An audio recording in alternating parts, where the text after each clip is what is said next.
Hashtag etiqueta do áudio, amores. O que é que pode, o que é que não pode nesse mundo dos áudios de WhatsApp e também agora no Twitter. Muito bem, Paulinho, eu queria fazer uma constatação aqui neste programa para todos os nossos ouvintes e telespectadores. Os áudios do Adrilles Jorge são insuportáveis. Paula Carvalho, insuportável. Minutos, mas eu resumo um livrinho inteiro em 6 minutos. Todo mundo acredita que você resume bem. Deixa eu continuar dando meu bom dia aqui a mais 3 companheiros aqui da nossa bancada. Já vejo ele por aqui, diretamente de Brasília. Zé Maria Trindade, tudo bem, Zé? Salve, é incrível como todo lugar tem a sua ética, né? Na cadeia também existe uma regra não escrita que é cumprida à risca. Por aqui tem a tal ética, Paulinha. A ética da malandragem é a que manda por aqui, né? Na cadeia ou em Brasília, Zé Maria? Não entendi. Nos dois. Ah, bem. É a mesma? Na cadeia em Brasília, Zé Maria? Não. Ah, bem, que susto. Olha, também já está por aqui conosco o Denis Burgman. Bom dia, Denis, tudo bem, meu caro? Bom dia, como vai você, Paulo? Como vão vocês? Um prazer estar aqui mais uma vez, completando 2 semanas aqui. É lamentável. Quero dizer que foi um prazer enorme estar aqui com vocês por esse tempo, conversando com o público da Jovem Pan. Não, mas peraí, foi? Significa que você tá indo embora? O meu convidado... Agora, Denis, depois de 2 semanas que a gente ficou aqui te ouvindo... Eu tô aqui pra passar 2 semanas com vocês. Uhul! Não, senhor. Mas eu tô sempre aberto a convites. Eu não sei se você vai me convidar, mas eu tô sempre aberto. Eu vou fazer a campanha #FicaDenis aqui no Morning. Eu não acredito no que eu ouvi. Não acredito no que eu ouvi. Não pode ser verdade isso que eu escutei agora. Deixa eu dar outro bom dia aqui agora pro nosso querido Vini. Vini, eu já queria emendar no meu bom dia essa questão do Abraham Weintraub. Ele é um ministro demissionário, né, querido? Bom dia pra você, Vini.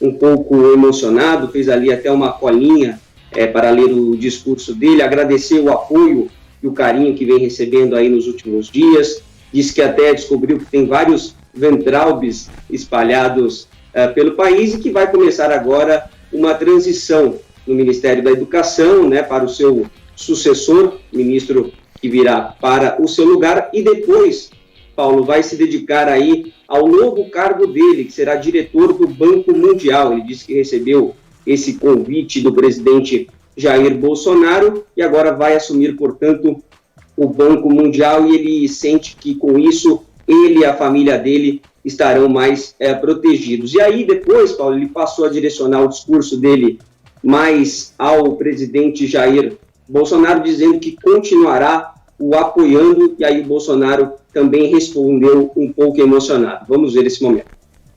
Estou fechando um ciclo, presidente, e começando outro. E é claro que eu sigo apoiando o senhor, presidente Bolsonaro. Como eu fiz nos últimos 3 anos, a gente se conheceu. Nesse período, eu vi um patriota que defende os mesmos valores que eu sempre acreditei. Família, a liberdade, a honestidade, a franqueza, o patriotismo e que tem Deus no coração. Agradeço a honra que foi participar do seu governo, presidente, e desejo toda a sorte e sucesso que o senhor merece nesse desafio gigante que é tentar salvar o Brasil.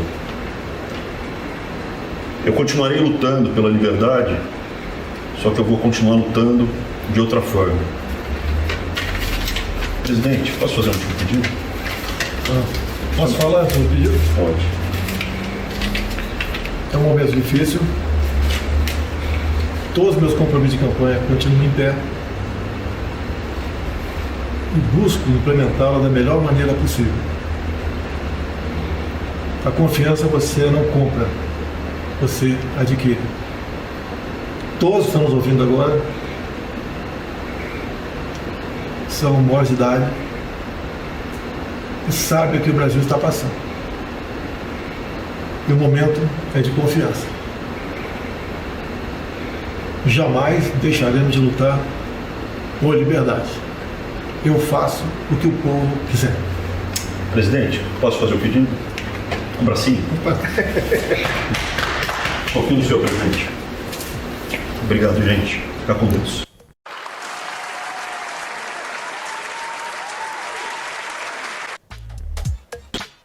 Pois é, então essa despedida aí com o abraço do ministro Abraham Weintraub e o presidente Jair Bolsonaro. E aí eu falei aqui, né, Paulo, que ele mencionou esse fato de assumir agora uma função executiva no Banco Mundial, e ele disse que tem já uma experiência porque no passado ele foi diretor do Banco Votorantim. E aí, quando perguntado sobre isso numa coletiva, o presidente da Câmara dos Deputados, o Rodrigo Maia, ironizou esse episódio dizendo que as pessoas não sabem que o Banco Votorantim quebrou no passado. Vamos ver.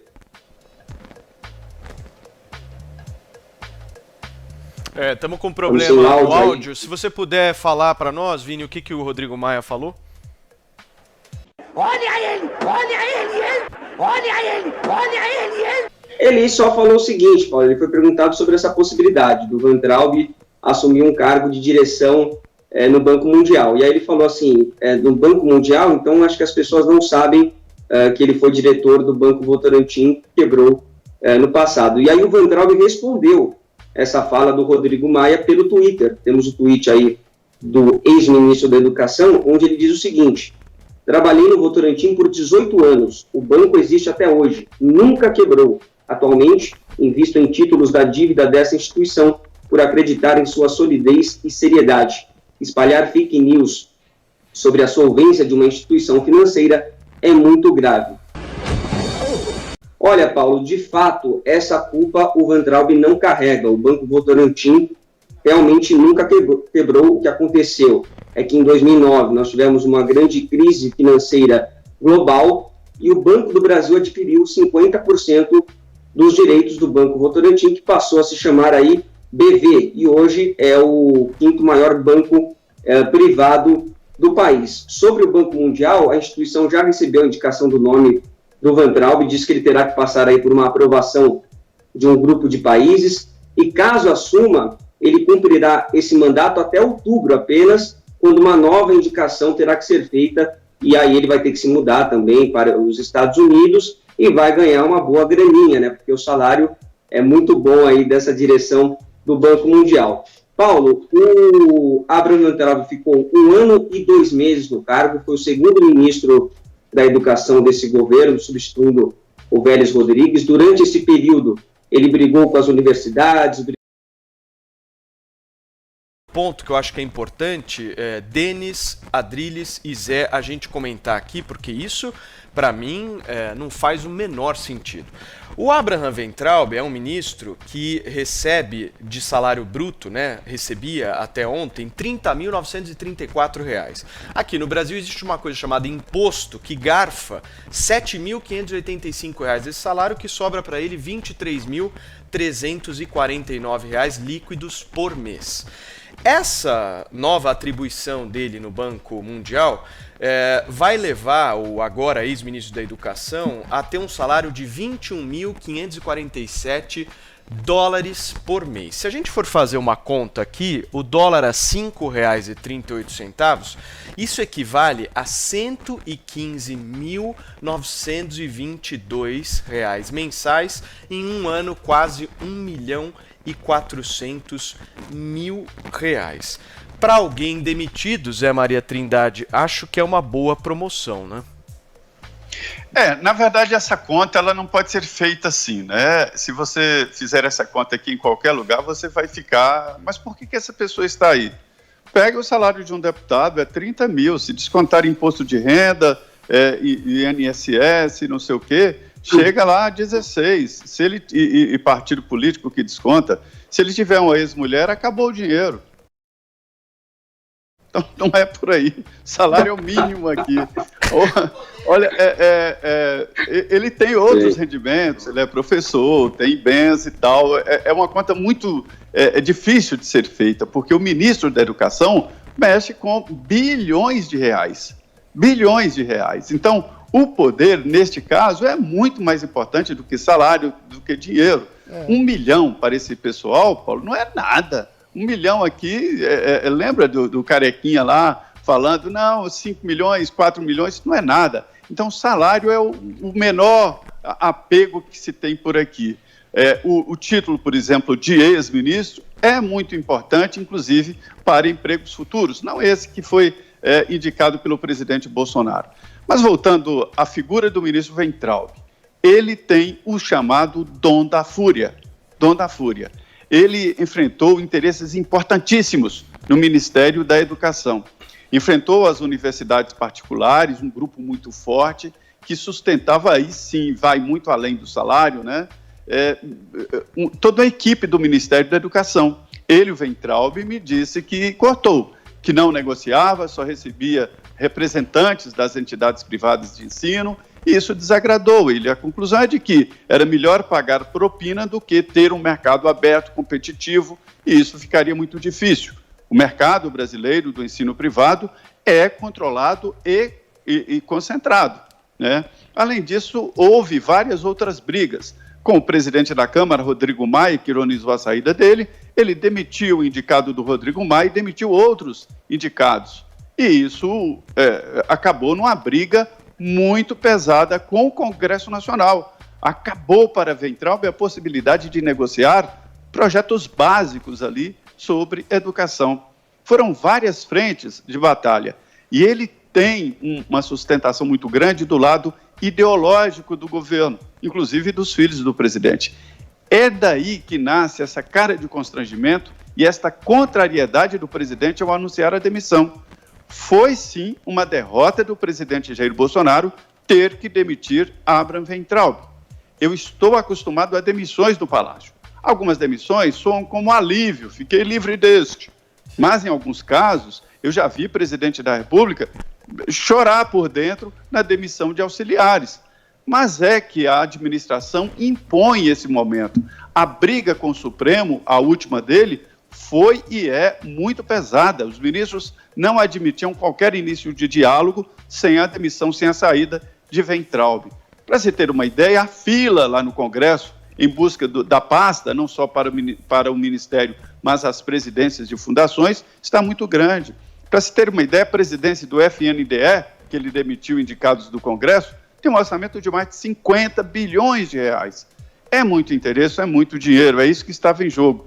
E Weintraub caiu de uma forma muito explosiva e como ele gosta. Ele é explosivo e diz que vai para Washington e ficar livre aqui do Brasil e dessas guerras imediatas. Ele, só para traduzir, um líder me disse o seguinte, que o Weintraub tem razão, tem algumas razões, mas o problema dele é que ele é fundamentalista, ele acredita que só ele tem razão, que ele que é o dono da verdade, né?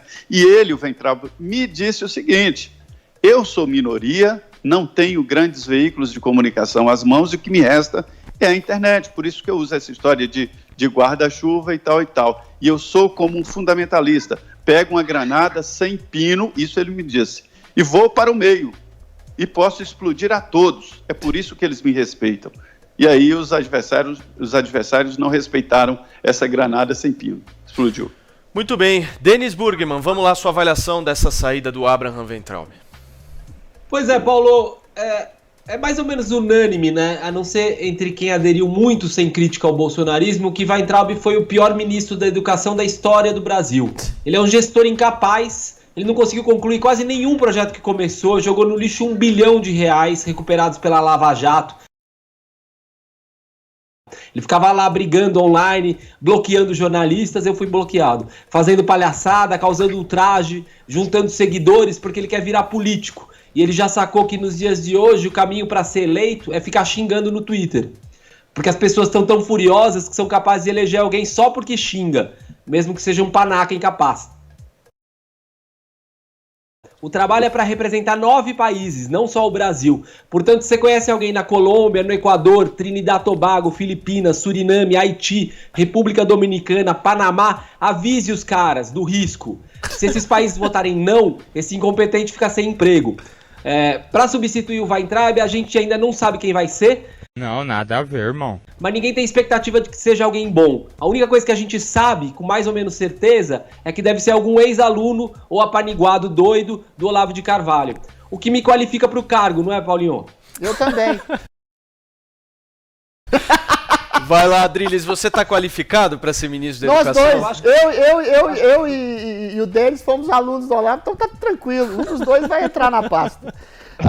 Eu concordo com o Zé Maria, eu acho que o constrangimento formal do presidente Bolsonaro foi de ter que demitir um grande aliado dele, né? Sobretudo um aliado na forma de se expressar, e isso cria, de toda forma, um problema para o presidente, porque o presidente que cria crise sozinho pela sua verborréia precisa de ministros que, de alguma forma, dê uma apaziguada nos ânimos, né? E o Weintraub, em que pese ele ter apontado problemas seríssimos, como loteamento de cargos no MEC por ideopatas ou apaniguados do Congresso, ou perceber exatamente, atacar o fulcro da questão da doutrinação ideológica, sobretudo das universidades, que formam pessoas que pensam em uníssono, né, como Dennis Burgman, ou seja, essa falta de pluralidade de pensamento, esse tipo de educação socioconstrutivista, sociosentimental, que despreza os conteúdos e cria um bojo sociosentimental ideológico no aluno e que faz com que a gente seja um dos piores avaliados no PISA, né? O sucateamento, né, das escolas, a má formação dos professores, só que ele fez essa defesa da pior maneira possível e no pior momento possível. Por exemplo, eu sei que o Bolsonaro deve estar constrangido quando ele tem que negociar com um centrão fisiológico do Congresso. Se ele não fizer isso, ele não vai governar nesse parlamentarismo branco do Brasil. O que o Weintraub fez? Ele se negou a dar nacos do orçamento ao centrão fisiológico, ao orçamento bilionário do MEC, né? Ou seja, no pior momento ele fez isso com a melhor das intenções. O que ele fez mais? Quando o Supremo encurrala o governo, ele fala uma coisa absolutamente verdadeira, que é um Supremo fisiológico também, o Supremo que é uma ditadura pseudo-progressista que se coloca acima do próprio poder como instituição narcísica. Ele fala isso, problema, mais uma vez, da pior forma possível, truculenta, incisiva, ainda que seja numa reunião gravada. Ele compra brigas desnecessárias no Twitter, realmente. O que ele tinha que ter feito também é melhorar o sucateamento das escolas, dar melhor formação. Ele deixa um legado de alguns projetos de planos que não foram perfeitamente executados por falta de tempo, exatamente pela perseguição que o Zé Maria falou tão bem do próprio Congresso, que não negociava mais com o ministro, mas por culpa do ministro também, que a diplomacia é um fator do diálogo, e o diálogo é o principal motivo, a principal razão de ser da política. Você não pode simplesmente atacar de maneira sistemática seus inimigos, senão você não estabelece nenhum diálogo, você estabelece uma guerra. Ou seja, ele tinha a melhor das intenções, mas ele formulou e executou essa melhor das intenções da pior maneira possível. Ok, gente, vamos continuar na política. Vocês sabem que quinta-feira sempre é dia da live do presidente da República e ontem, obviamente, o dia não era dos melhores, né? Exatamente por causa da prisão do Fabrício Queiroz e toda a repercussão que a gente já trouxe por aqui. De Brasília, a nossa repórter Luciana Verdolim acompanhou tanto as novidades do caso Queiroz quanto a transmissão do Bolsonaro e vai trazer um resumo bem importante pra gente. Vamos lá. Olha, o presidente Jair Bolsonaro negou ontem qualquer tipo de envolvimento com Fabrício Queiroz, que foi preso em Atibaia. Bolsonaro disse ainda que estranhou o tamanho da operação policial para realizar a prisão. E foi feita uma prisão espetaculosa, né? Já deve estar no Rio de Janeiro, deve estar sendo assistido pelo advogado e a justiça aí siga o seu caminho. Mas parecia que estavam prendendo o maior bandido da face da terra. Mas que a justiça, eu digo, siga o teu caminho. Bolsonaro ainda explicou que Queiroz estava em Atibaia não para se esconder, mas para ficar perto do local onde faz tratamento contra o câncer. E que não existe nenhuma ligação entre os dois. Deixo bem claro, não sou advogado do Queiroz e não estou envolvido nesse processo. Mas o Queiroz não estava foragido e não havia nenhum mandato de prisão contra ele. O próprio presidente disse que espera que a justiça siga seu caminho. Então esse é o quadro. Da minha parte está encerrado aí o caso Queiroz. Ontem cedo, assim que ficou sabendo da prisão de Fabrício Queiroz, o presidente Jair Bolsonaro convocou uma grande reunião aqui no Palácio do Planalto com os principais ministros do governo para discutir uma possível reação aqui do Palácio do Planalto. Ele chamou os ministros da Casa Civil, da Justiça, da Defesa, da Secretaria de Governo, do Gabinete de Segurança Institucional da Presidência e o advogado-geral da União. O objetivo foi avaliar como fica a situação da família. O dia ontem foi atípico. O presidente evitou conversar com apoiadores na saída e na chegada do Palácio da Alvorada. De Brasília, Luciana Verdolin.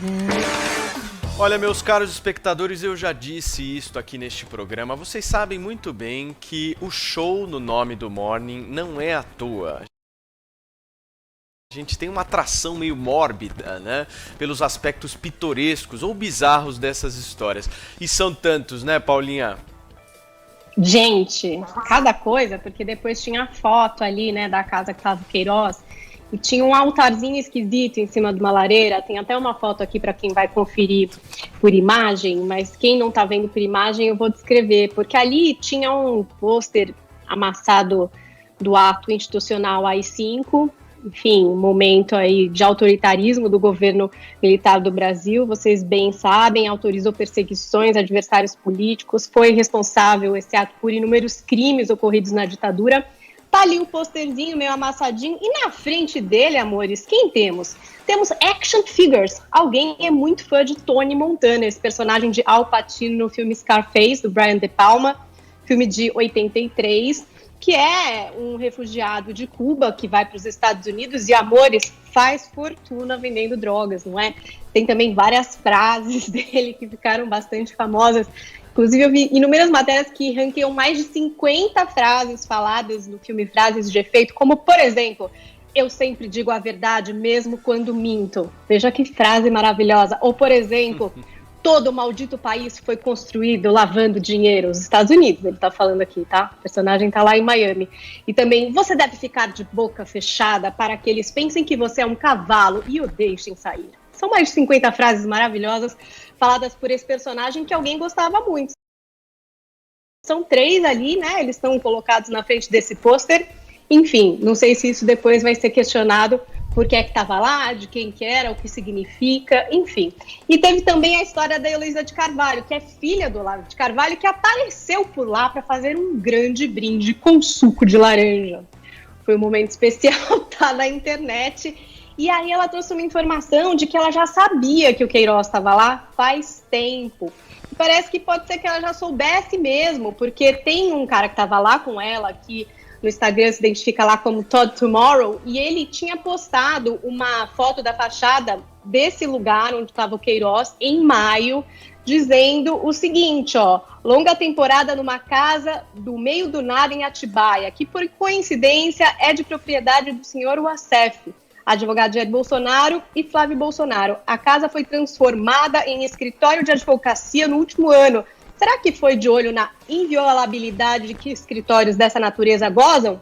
Ah, não sei, só Deus sabe, não é mesmo? Esse dia foi louco. Eu e Heloísa de Carvalho, e temos emojis de detetives ali também nesse post. Ou seja, é uma grande série, nem House of Cards conseguiu chegar nesse nível do preciosismo, não é verdade? Muito bem, Paulinha. Deixa eu perguntar agora aqui pro Adriles. Adriles, eu vi um monte de gente ontem na internet querendo fazer comparação de corrupção, né? Uma coisa muito curiosa, né? Dizendo, sim, não, mas olha, o outro robô desviou 50 milhões e o filho do presidente está suspeito de ter desviado 2. Como se isso fosse uma qualidade, né? Ah, não, desviou 2 milhões de reais, olha só, ele realmente está correto, né, nessa atribuição. Então, o que eu acho que a gente tem que discutir agora e queria ouvir a opinião de vocês três, do Denis, do Zé e agora a sua, Adriles. Qual que é a postura que a família Bolsonaro precisa ter agora, principalmente diante de um caso como esse? Olha, em primeiro lugar, a questão de comparação de tipo de corrupção, ela é válida até o momento em que você não estabelece um tipo de gradação valorativa do que é a corrupção. O que eu estou querendo dizer com isso? O Flávio Bolsonaro, que é o artífice, é o principal cancro desse problema, que é o filho do pai, que prometeu cortar na própria carne e até agora não cortou na própria carne e deixou apodrecer o corpo inteiro numa gangrena putrefata no combate à corrupção em defesa do próprio filho. Agora, há gradações. O Flávio Bolsonaro é o 17º em nível de distribuição de grana, né? Foi 1 milhão, se eu não me engano, 1.200.000, que esse personagem espúrio, o Queiroz, distribuiu, assim, quer dizer, pegou na rachadinha e devolveu para o Flávio, né, para o escritório do Flávio. Tem outros 16. Isso não anula o ato da corrupção em si, mas lança luzes sobre uma prática hegemônica e absolutamente banal assim, do ponto de vista democraticamente, para usar um termo irônico, utilizado entre todos os gabinetes do Brasil, praticamente, no PSOL, no PT, nos partidos de esquerda, de direita, de centro, etc. É errado, como era errado o Caixa 2 e todo mundo falava, todo mundo fazia. O que o Flávio poderia fazer de maneira simbólica é ele se colocar como uma espécie de Roberto Jefferson. É a única forma de salvação realmente mais incisiva do governo e de afastamento, né? Do que, olha, eu errei, eu fiz um ato de corrupção que eu achei que foi banalizado pelo uso e pela cultura dele, e eu estou me imolando aqui como um mártir da corrupção, e dessa forma estou tirando o meu pai da jogada. Porque o Bolsonaro já deu várias mostras de não fazer nada para não salvar o filho. E nessa de não salvar o filho, ele pode fazer com que se perca o seu próprio governo. Ok, 1 minuto e meio para o Denis, 1 minuto e meio para o Zé. Vamos lá, Denis. Deixa eu só passar um mico antes. Paulinha falou que a Heloísa de Carvalho disse que sabia onde ele estava, e eu posso dizer para vocês com toda certeza que é verdade. Ela sabia sim, porque ela me contou faz 1 ano. Sei. Ela me deu o endereço dessa casa e eu, o pior repórter do mundo, não fui investigar. Ela falou que falou para várias pessoas na imprensa, ninguém acreditou nela. Que a credibilidade da família Carvalho não ajuda muito. E era verdade, ela sabia mais de 1 ano. Gente, eu sou da família Carvalho, não fala assim. Pô, Denis, mas ela odeia o pai. Enfim, eles têm uma rixa terrível. Maravilhoso, Paulinho. É outra família.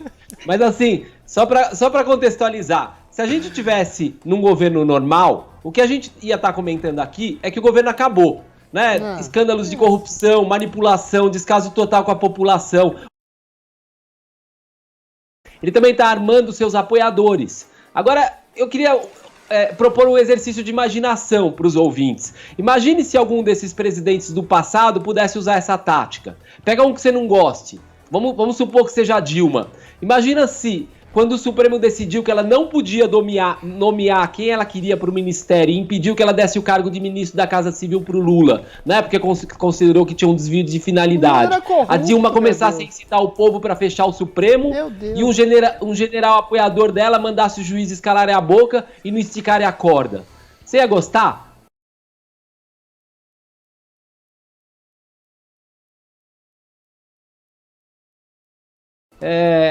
E eu acho que isso é um bom exemplo de como a gente não está vivendo um período normal. E eu espero que a gente volte para um período normal em breve. Denis, espera aí, só um minuto, Adriles. Espera aí que agora eu quero ouvir o Zé Maria Trindade sobre essa postura da família Bolsonaro a partir de agora. Zé.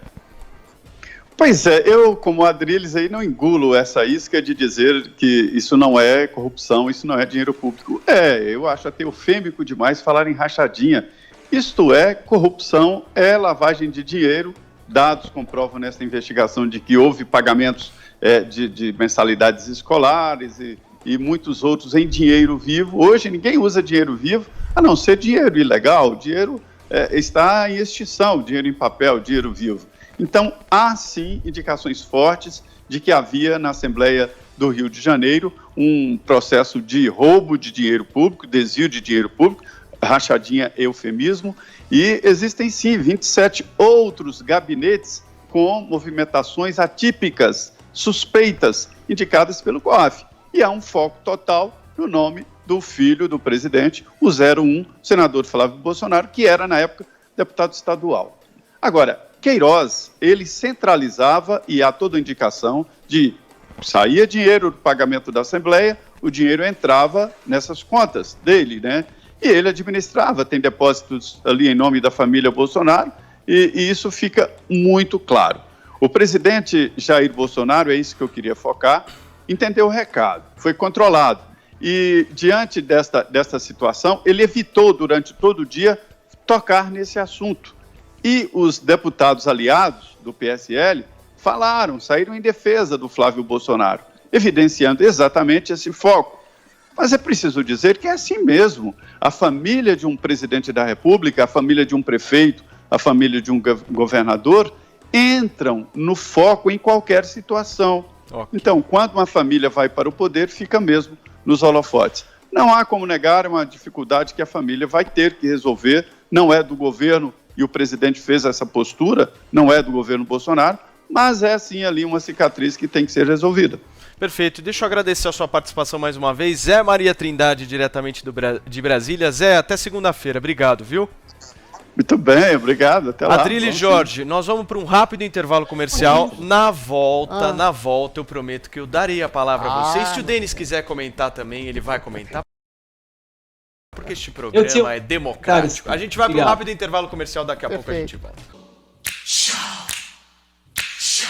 Tive que cortar o nosso companheiro Adrilles Jorge, em seguida passo também para o Denis, mas vou pedir para os dois serem muito breves para a gente falar em seguida de vacina. Vamos lá, Adrilles. Seremos. Não, eu tenho muita curiosidade em perceber como funciona, como se formou a mente do Denis, né? Ele falou em tentativa de golpe do governo. Eu queria fazer mais uma pergunta retórica para o Denis Burgman. Como é que um governo que você acusa de golpe está, nesse momento, negociando com o Congresso, com o dito centrão, de maneira espúria ou não, em nome da governabilidade? Como é que você chama um governo de tentativa de golpe, de golpista, se ele aceita, quase que placidamente, democraticamente, um inquérito que persegue todos os seus apoiadores, deputados, ministros, de maneira absolutamente democrática? Como é que você chama de golpista um governo que aceita a anulação e a prerrogativa do presidente de nomear o chefe da Polícia Federal, sendo que não tem nada a ver, eu gostaria de saber essa coisa, com o governo petista que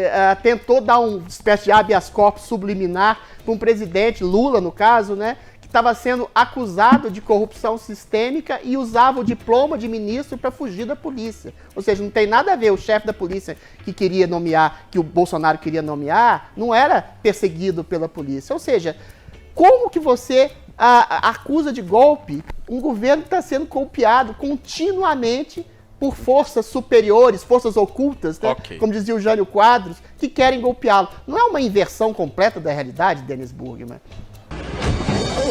Pô. Como dizia o Jânio Quadros na época que ele queria dar o golpe, né? E é clássico, na verdade, isso de governos que querem ser golpeados, se dizer perseguido, dizer que tá todo mundo golpeando, até para justificar uma tomada do poder pela força. Eu não preciso ficar listando, né? Os indícios estão todos aí, tem ameaças dia sim, dia não, vindo da alta cúpula do governo. Pra quem? E o que é mais preocupante, da alta cúpula dos militares, que esses caras têm rifle. Cadê? Mas ameaça de quem contra quem? Me dá só exemplinho. Deixa ele responder. É porque ele falou que não ia dar. Por exemplo, uma ameaça, quando você diz que o governo com certeza não vai dar golpe, é só o outro lado não puxar a corda, não esticar a corda. Primeiro, a ideia de outro lado, né? Como é que o exército tem um outro lado? O outro lado do exército é a oposição ao governo? Difícil de entender isso, né? E depois que isso é claramente uma ameaça, né? É tipo, eu não vou dar um golpe na oposição, desde que a oposição não faça oposição. O nome disso é ameaça, ninguém tem dúvida disso, todas as análises vão nesse sentido, as da direita e as da esquerda. Não, senhor. Muito bem. Esticar a corda pode ser alguém querer te golpear, só isso. Pra finalizar, gente, é uma questão semântica. Vamos lá, Adrilles e Denis pra finalizar. Denis, é uma questão semântica. Esticar a corda pode ser alguém querer te usurpar do poder. É simples isso.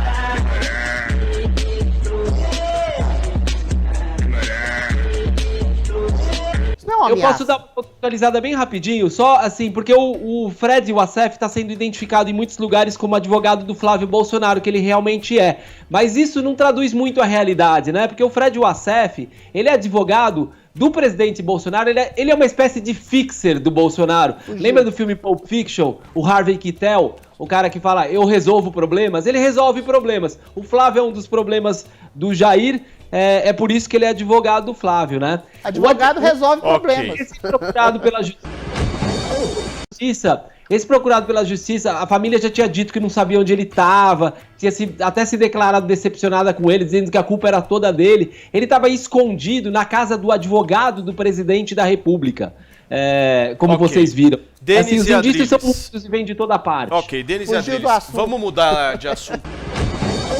Agora, gente, vamos falar sobre a questão da vacina. Boa. Mas no geral não consigo ver série nenhuma, não, que eu tô aqui tentando conciliar duas crianças, uma cozinha, a faxina e o trabalho, não tá fácil não. E você, Adrilis? Tô relendo Os Demônios do Dostoiévski, lendo uma antologia poética da Wisława Szymborska. Eu sou antipático, erudito, pedante. Olha, eu queria falar pra vocês que, assim como o Denis, acredito que a filha do Denis não tem a idade da minha. A minha vai completar 1 ano agora, dia 30, mas eu tô tendo que assistir e adorei. Vou ser sincero contigo, Paulinha. Beach Bugs na Netflix. É um demais, espetáculo. Beach Bugs. Legal. É uma família de insetos que cantam as músicas dos Beatles. E é impressionante a sintonia das músicas dos Beatles com a criançada. Paulinha, não sei se os seus filhos também assistiram. Mas vale a pena, você que tem filha pequena ou filho pequena, assiste Beach Bugs, vale a pena mesmo, eu recomendo, é incrível. Paulinha, vamos para os tweets desta sexta-feira? Vamos, pra quem também tá com criança em casa, assistam Hilda, que é muito lindo, uma animação maravilhosa, que é inglesa com Canadá, é muito linda mesmo. Vamos lá, pegar aqui os tweets da galera com dicas de etiqueta do áudio, gente. Muito bem, Paulinha, um beijo pra você, ótimo final de semana e a gente se vê segunda. Até lá. Doutor Vinícius Moro, o senhor achou que iria escapar, né? Agora é a sua hora. Qual a imitação desta sexta, doutor Vini? Eu quero parabenizar a pluralidade do Morning Show. E você sabe, Paulo, que eu sou do time que a torcida do Flamengo tem que frequentar a mesma arquibancada da torcida do Fluminense. Mas é muita lei e pouca vergonha. Enquanto vivemos a pandemia do coronavírus, temos a epidemia da imbecilidade. Pra quem não descobriu, esse é o nosso Augusto Nunes do Morning Show, muito bem interpretado pelo vídeo. Abraço. Essa imitação eu faço porque é referendada pelo Augusto. Ele aprovou, então não tem problema nenhum. Muito bem. Abraço pra você, Vini. Mas bom não final vai dar de semana. Tapa em ninguém, Valeu. Vini. Grande abraço, bom final de semana. Valeu, Denis. Foi um prazer fazer o programa com você essas 2 semanas. Adriles, Paulinha, tchau. Adriles Jorge, aquele abraço. Até sempre a todos. Até sempre. Denis Burgman, segunda-feira quero ver o senhor aqui neste programa novamente, porque o senhor traz a pluralidade que a gente tanto quer no debate democrático.